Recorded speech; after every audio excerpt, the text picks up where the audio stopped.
살아계십니다. 하나님은 살아계십니다. 네, 우리 모든 성도님들 개인의 삶 속에 하나님이 살아계시는 것을 우리 모두 경험하는 그런 날마다가 되었으면 좋겠습니다. 오늘은 특별히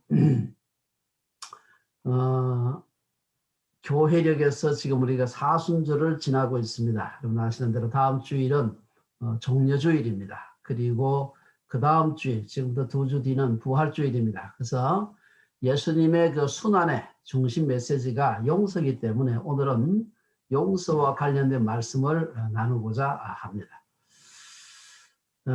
우리가 그 여러 고사들, 중국의 고사들 중에서 춘추시대 초나라 장왕의 고사입니다.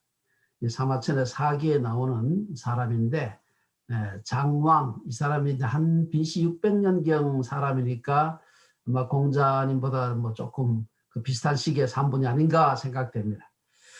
이 사람의 그 리더십을 나타내는 말 중에 한자, 사자성어로 절영지연이란 말이 있어요. 어렵죠? 저도 뭐 잘 몰랐습니다.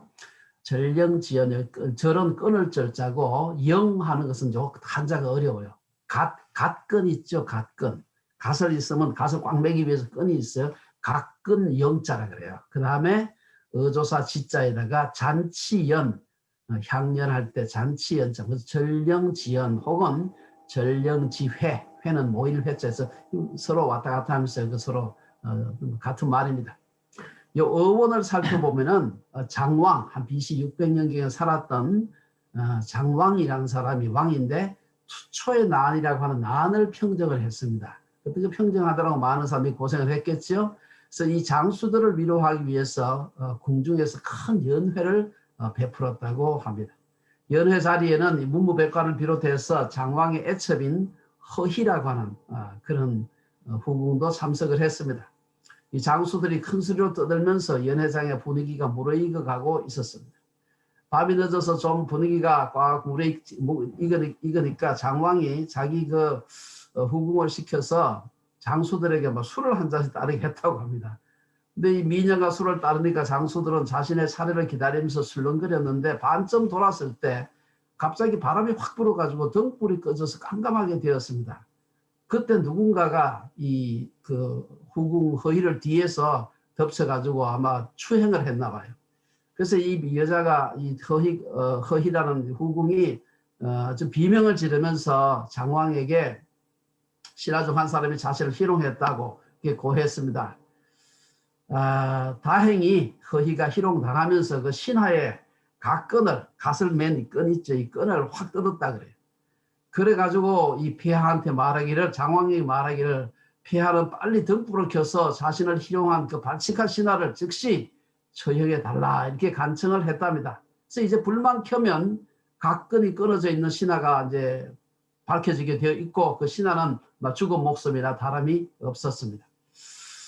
하지만 장왕은 불을 켜지 못하게 하고 큰 소리로 말하기를, 오늘은 경들이 과인과 아주 즐겁게 즐기는 날인데 격식을 버리고 우리 모두 갓끈을 끊읍시다. 갓끈을 끊지 않는 사람은 이 자리를 즐기지 않는 것으로 내가 알겠소 하고 명령을 내렸습니다. 이런 일로 인해서 부하 장수에게 벌을 줘서는 안 되겠다고 생각한 때문이었죠. 그래서 다시 불을 켰을 때는 모든 장수가 갓끈을 떼어낸 상태였기 때문에 어떤 장수가 그런 무엄한 행동을 했는지 가려낼 수가 없었고 그 희롱했던 장수는 위기를 모면할 수 있었다고 합니다. 그로부터 3년 뒤에 이 초나라가 당시 중원의 패자였던 진나라와 전쟁을 했죠. 진나라는 진시황 진짜가 아닙니다. 요건 진주, 경상남도 진주할 때 진짜예요. 이 진나라하고 전쟁을 했습니다. 근데 이 전쟁 중에 장왕이 거의 사로잡힐 절체절명의 위기에 처하게 되었습니다. 그런데 그때 장웅이라는 장수가 목숨을 걸고 왕을 구해냈습니다. 그리고 그의 아주 빛나는 활약으로 인해서 초나라는 전쟁에서 승리하게 됩니다. 그래서 후에 장왕이 장웅이라는 장수를 불러서 말했습니다. 나는 평소에 그대를 특별히 우대한 것도 아닌데 어때서 그대는 그토록 죽기를 무릅쓰고 싸웠는가? 장웅이 대답했습니다. 저는 이미 죽은 목숨이었습니다. 3년 전 후궁에게 갓끈을 뜯겼던 사람이 바로 저였습니다. 그때 폐하의 온정으로 제가 살 수가 있었습니다. 그래서 그 뒤로는 목숨을 바쳐서 폐하의 은혜에 보답하려 했을 뿐입니다. 여기서 이제 그 전령 지회 혹은 전령 지연 이런 말이 나왔다 그럽니다. 이 고사는 흔히 우리가 사회에서 많이 쓰이는 고사입니다. 이것은 포용의 리더십을 위해서 많이 활용되는 예화입니다. 하지만 저는 오늘 본문과 관련해서 이 이야기가 용서가 어떤 결과를 가져오는가 하는 것을 보여주는 예화도 된다 생각해서 말씀을 드렸습니다. 오늘 본문 34절에 보면 예수님은 자기를 모함하고 시기하고 죽이려는 자들에게 어떻게 기도합니까? 아버지, 저들을 사하여 주옵소서.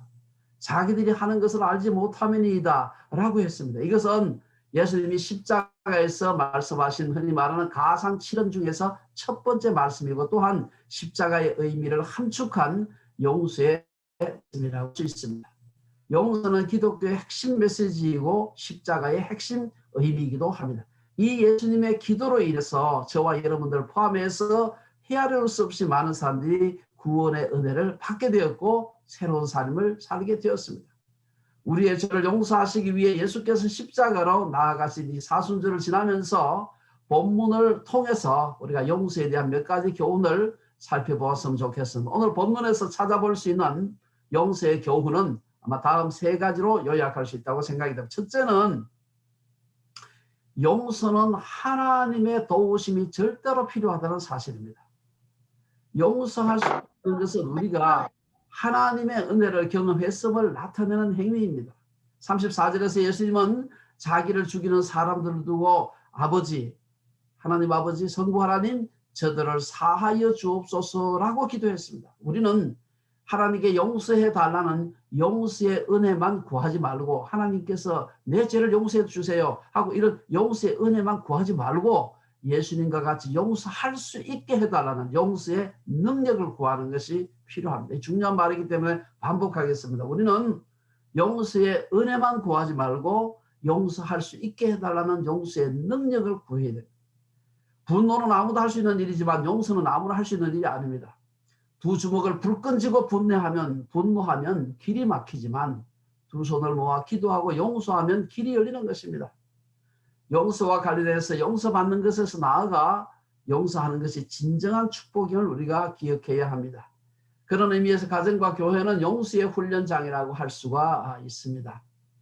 가정과 교회를 통해 용서하는 훈련을 받지 못하면 우리의 신앙이 성장할 수가 없습니다. 하나님의 도움이 없이 인간의 힘만으로는 미움과 증오를 떨쳐버릴 수가 없습니다. 미움과 증오는 창살 없는 감옥과 같아서 기소하는 검사도 재판하는 판사도 없지만 인간은 미움과 증오라는 감옥에 갇혀서 종신형을 살고 있습니다. 하나님의 도움이 없이 우리는 그 감옥으로부터 석방될 수가 없는 것입니다. 그러면 이 설교를 하고 있는 양 목사는 용서를 잘 하는가? 용서를 위해서 이를 악물었던 일이 없는가? 저도 오래전에 그래도 있습니다만 정말 용서하기 힘든 그런 사람들이 제 주변에도 있었습니다. 저는 오래전에 대구시청의 고위공직자였던 사람에게 땅 사기를 당한 적이 있습니다. 그 사람은 아마 도시계획을 미리 알고 큰 길이 나서 아무짝에도 쓸모없는 땅을 도시계획이 발표되기 불과 몇 주 전에 제게 팔았습니다.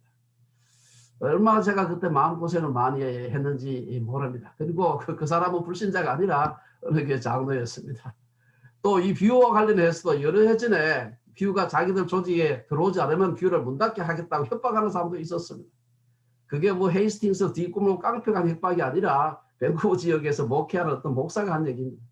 지금도 제가 지구나 우주 나이가 6,000년이 아니라 이건 상식에 대한 얘기인데도 불구하고 그 얘기한다고 해서 저를 따라다니면서 욕하는 사람들이 있습니다. 이런 것들을 사람의 힘이나 의지로 용서할 수 있을까요? 저는 불가능하다고 생각합니다. 예수님은 우리에게 너희 원수를 사랑하며 너희 박해하는 자를 위하여 기도하라고 하셨지만 여러분 생각해 보세요. 우리 본성에 그럴 수 있는 선함이 있습니까? 사도행전 7장에 보면은 스데반이 돌에 맞아 죽어가면서 한 기도가 있는 건 잘하는 기도죠. 주여 이 죄를 그들에게 돌리지 마옵소서. 이 용서의 기도가 있습니다. 우리는 예수님과 같이 스데반과 같이 용서하기 위해 하나님의 은혜와 도우심을 구해야 합니다. 예수님이 자기를 정죄하고 죽이는 자들을 위해서 기도하셨던 것처럼 우리도 용서를 위해 하나님의 도우심을 구해야 돼요. 두 번째, 용서와 관련해서는 이 인간이 너무나 무력하고 나약하다는 점입니다. 34절 하반절에 보면은 예수님은 자기를 욕하고 때리고 거짓 증거하는 이들을 위해서 기도하시면서 하신 말씀이 있어요. 하나님께 자기들이 하는 것을 알지 못함이니이다 라고 기도했습니다. 예수님을 고소하고 정죄하고 십자가에 못 박았던 사람들처럼 모든 인간은 자신이 말도 안 되는 잘못을 했으면서도 나는 잘못이 없고 상대방이 잘못했다고 주장하는 것입니다. 왜 교회가 분열합니까? 수많은 교회의 분쟁, 분열도 결국은 인간의 연약함 때문에 생기는 것입니다. 사람이 얼마나 연약한지를 보여주는 아주 흥미로운 예화가 있습니다. 미국 장로교 목사였던 윌리엄 바커라는 사람이 쓴 글에 보면 이런 얘기가 나와요. 미국 테네시주 시골의 한 작은 교회에서 세족식 아시죠? 발 씻어주는 거, 세족식을 했답니다. 이 세족식은 요한복음 13장에 보면은 예수님이 유월절 예식 전에 제자들의 발을 씻기신 일로부터 유래된 그런 예식이죠. 우리 잘 알고 있죠. 그래서 처음에는 그 교회 성도들이 은혜롭게 세족식을 잘 했답니다. 하지만 시간이 지나면서 조그만 문제가 생겼어요. 왜냐하면 세족식을 하는데 어느 발부터 씻어야 하는지 논쟁이 일어난 것입니다. 사실 여러분 성경 찾아보면 세족식 할 때 어느 발부터 씻으라는 얘기가 없어요. 그래서 이를 두고서 그래도 힘센 오른발부터 해야 되지, 어떤 사람 왼발부터 해야 되지, 이래가지고 의견이 갈리기 시작했습니다. 나중에는 결국 일부 성도들이 교회를 나가서 가까운 곳에 새로운 교회를 설립했는데 아마 그 교회에 나간 사람들이 왼발부터 씻어야 된다라고 주장했던 사람이었던 것 같아요. 그래서 교회 이름을 갖다가 왼발 침례 교회라고 지었습니다. Left Foot Baptist Church라고 지었습니다. 제가 이 설교를 준비하면서 그런 이름의 교회가 실제로 있나 하고 인터넷에 찾아봤는데 없어. 아마 왼발 침례 교회가 몇 년 동안 그 이름을 사용하다가 바꾼 게 아닌가. 얼마나 창피하겠습니까? 예수님은 섬김과 겸손 용서를 가르치기 위해서 내가 주와 또는 선생이 되어 너희 발을 씻었으니 너희도 서로 발을 씻어주는 것이 옳으니라. 이게 세족식의 정신이에요. 그런데 이 섬김과 겸손 용서의 정신이 사라지니까 세족식이 다툼과 분열, 증오의 씨앗이 된 것입니다. 인간이 이렇게 나약해. 인간의 나약함, 연약함은 미국 시골 교회에서만 일어나는 것이 아닙니다. 위대한 신학자들, 교회 지도자들 사이에서도 일어나는 것입니다. 예수님께서 승천하시고 교회가 시작된 이후에 1000년 동안 11세기까지 교회는 크게 분열하지 않았습니다. 뭐 가끔 이단 시비도 있고 사소한 분열은 있었지만 큰 동서교회가 크게 분열한 소위 대분열, The Great Schism은 11세기에 일어나게 됩니다. 이 분열은 왜 일어났느냐? 라틴어로 필리오케라는 한 단어 때문에 일어나죠. 필리오케라는 말을 그대로 직역하면 그리고 아들 하는 뜻입니다. 이 필리오케 논쟁을 그대로 번역하면 그리고 아들 논쟁이 되는 것입니다. 이는 무슨 주장인가 하면 성령이 성부에게서만 나왔는지 아니면 성자에게서도 나왔는지 하는 논쟁이에요. 서방교회인데 가톨릭과 우리 개신교를 가르쳐 서방교회라 그러는데 이 서방교회는 라틴어 필리오케를 신조에 추가해야 된다. 근데 동방교회, 여러분 정교회라고 알고 있는 그 동방교회는 반대했습니다. 이 문제는 아직도 신학적으로 해결되지 못한 채 동방교회 정교회에서는 요한복음 15장 26절을 근거로 해서 성령은 성부로부터만 나온다는 입장을 고수하고 있고 서방교회에서는 성부와 성자 양쪽으로부터 나온다는 입장을 취하고 있어요. 제가 여러분 간단하게 알기 위해서 별 중요하지도 않지만 여러분 그 논쟁을 알기 위해서 한번 우리 화면 한번 띄워주시기 바랍니다. 이해가 됩니까? 이 필리오케 문제는 뭔가 하면 동방교회는 성령께서 성부로부터만 나온다. 이렇게 주장을 하고 있고 서방교회, 우리 개신교 가톨릭 이 교회가 서방교회인데 이 서방교회에서는 성령이 성부와 성자 모두로부터 나온다. 이 성경의 사실은 애매모호해요. 여기 대해서 분명히 얘기하고 있지 않습니다. 별것도 아니라고 저는 생각이 드는데 이런 것을 가지고서 동서교회가 분열이 됐어요. 여러분 참 이 생각해보면 우리가 얼마나 연약한지 알 수가 있는 것. 세 번째, 용서와 관련해서 생각해 볼 것은 하나님의 용서의 크기가 무한대라는 사실입니다. 예수님이 십자가에 못 박히는 과정에서 당한 수모를 오늘 본문에 기록하고 있습니다. 35절에서 43절까지 읽어보면 하나님의 용서가 얼마나 큰가 하는 것을 우리가 볼 수가 있습니다. 특히 오늘 그 누가복음 35절에서 39절까지 보면은 당시 예수님을 십자가에 못 박았던 사람들이 지은 죄지요. 근데 이것은 사실은 우리 모든 인간의 죄를 상징한다고 할 수 있습니다. 예수님이 그 많은 병자를 고치시고 오병이의 기적을 행하실 때는 그렇게 환호하던 백성들, 황제로 삼겠다고 했던 사람들, 수일 전 예수님이 6월절에 예루살렘으로 입성하실 때만 해도 요한복음 12장에만 뭐라고 나옵니까? 종려나무 가지를 가지고 맞으러 나가 호산나 찬송하리로다 주의 이름으로 오시는 이 곧 이스라엘의 왕이시여 라고 외쳤던 백성들입니다. 그런데 이 백성들이 이제 십자가에 달려서 고통으로 버퉁거리며 죽어가는 예수님을 옆에서 보고 구경만 하고 있는 것입니다. 35절에 보면 관리들은 저가 남을 구원하였으니 만일 하나님의 택하신 자 그리스도이면 자신도 구원할지어다. 지도 구원 못하는 게 무슨 남을 구원하겠다고 비웃고 있는 것입니다. 36절 보면 군인들은 신포도주를 예수님의 입에 대면서 내가 만일 유대인의 왕이면 내가 너를 구원하라. 뭐 조롱했습니다.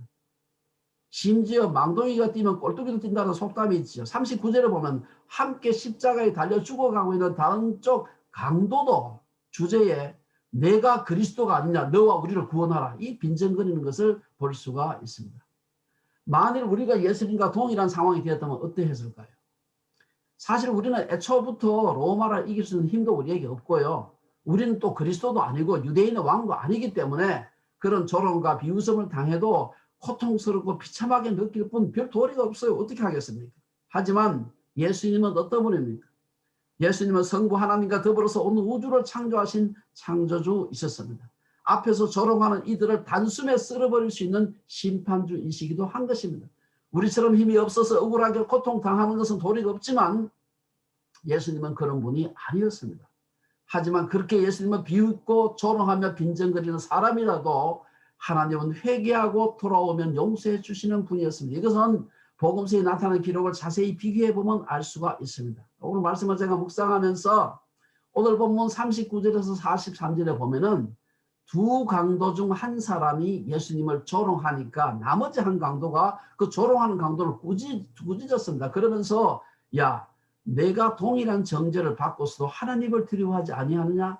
우리는 우리가 행한 일에 상당한 보응을 받는 것이기에 당연하지만 이 사람이 행한 것은 옳지 않은 것이 없다. 조금 전에 읽었지 않습니까? 그런데 흥미로운 것은 오늘 본문의 내용은 마태복음 27장에도 동일하게 소개되고 있는데 기록이 좀 달라요. 거기 보면은 마태복음 27장 44절에 보면 함께 십자가에 못 박힌 강도들도 이와 같이 욕하더라. 무슨 얘기입니까? 오늘 본문에서는 한 사람만 욕했다고 나와 있고 마태복음 17장에 보면 두 사람 다 같이 욕했다고 나와 있어요. 마태는 두 강도 모두, 누가는 두 강도 중 한 사람만 예수님을 욕했다고 기록하고 있습니다. 어떻게 마태와 누가가 이렇게 다르게 기록할 수 있었을까요? 성경학자들은 아마 오늘 본문 34절에서 예수님이 기도하셨지요. 아버지, 저들을 사하여 주옵소서 자그들이 하는 것을 알지 못함이니이다 라고 하신 용서의 기도를 듣고 다른 한편 강도가 감동을 받고 회개한 것이 아닌가 생각합니다. 그도 처음에는 다른 강도처럼 예수님 아마 조롱했을 겁니다만은 후에 회개하고 42절에 보면 예수여 당신의 나라에 임하실 때 나를 기억하소서라고 했습니다. 이 말을 듣고 예수님은 43절에서 내가 진실로 내게 이르노니 오늘 내가 나와 함께 나군에 있으리라고 하셨습니다. 그는 예수님을 조롱하는 죄를 지었지만 회개했을 때 예수님이 용서하신 것입니다. 예수님께서 회개한 한편 강도를 용서하신 것은 하나님의 용서의 크기가 무한대임을 의미하는 것입니다. 그래서 이사야 선지자는 너희 죄가 주홍 같을지라도 눈과 같이 휘어질 것이요 진홍같이 붉을지라도 양털같이 휘게 되리라고 했습니다.